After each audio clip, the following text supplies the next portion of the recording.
सुंदरता एक बोध कहानी। कई सौ साल पहले की ये कहानी है। एक राजकुमार को अपने सुंदर होने पर काफ़ी गर्व था, जो समय के साथ घमंड में बदलता जा रहा था। राजकुमार को अपनी प्रशंसा सुनना बहुत पसंद आता था। अक्सर वो अपने नौकरी, सिपाहियों और प्रधानों से अपनी सुंदरता के बारे में पूछता और बदले में सब उसके सुंदरता की खूब बढ़ चढ़ के प्रशंसा किया करते। एक बार राजकुमार ने दूसरे राज्य से उसके राज्य में आए प्रवासियों से पूछा कि क्या उन्होंने किसी और राज्य में मुझसे ज़्यादा सुंदर पुरुष कहीं देखा है। यह प्रवासी इस बात को भलीभांति जानते थे कि राजकुमार को अपनी प्रशंसा सुनना कितना अच्छा लगता है। हालांकि राजकुमार सच में देखने में सुंदर थे, लेकिन इन प्रवासियों ने उन्हें खुश करने के लिए उनकी कुछ ज़्यादा ही प्रशंसा कर दी। प्रवासियों ने कहा कि उन्होंने अपने राज्य में तो क्या किसी भी राज्य में उनके जितना सुंदर पुरुष कभी नहीं देखा।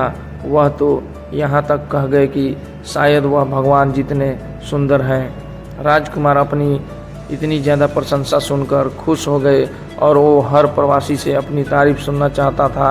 एक बार उसके राज्य में एक साधु आया। राजकुमार ने उसे भी अपने दरबार में बुलाया और वही सवाल पूछा कि क्या उन्होंने राजकुमार से ज़्यादा सुंदर पुरुष कहीं देखा है।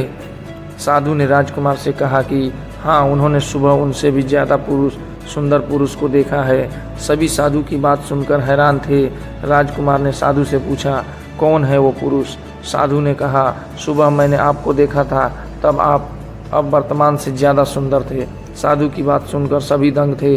राजकुमार ने अपने सेवकों से पूछा कि क्या वो अभी सुबह से कम सुंदर नजर आ रहे हैं। सेवकों ने कहा, उन्हें तो वो उतने ही सुंदर दिख रहे हैं। राजकुमार ने साधु से पूछा, जब सभी को कोई फर्क नज़र नहीं आ रहा है तो भला आप ऐसा क्यों कह रहे हैं। साधु ने राजकुमार से कहा कि ये सब आपकी नौकरी करते हैं, इसलिए इन्हें आप में कोई कमी नहीं दिखेगी और मैं ये साबित कर सकता हूँ। साधु ने एक कटोरे में पानी मंगवाया और राजकुमार के कुछ सेवकों को दिखाया और उन्हें बाहर जाने के लिए कहा। फिर साधु ने उस पानी के कटोरे से एक चम्मच पानी निकला और फेंक दिया। उन सेवकों को वापिस अंदर बुलाया गया और साधु ने उनसे पूछा कि क्या उन्हें इस कटोरे में कोई कमी नज़र आ रही है। सभी सेवकों ने ठीक से निरीक्षण किया और बोले कि उन्हें उस कटोरे में कोई कमी नज़र नहीं आ रही है। इस प्रयोग ने राजकुमार की आंखें खोल दी।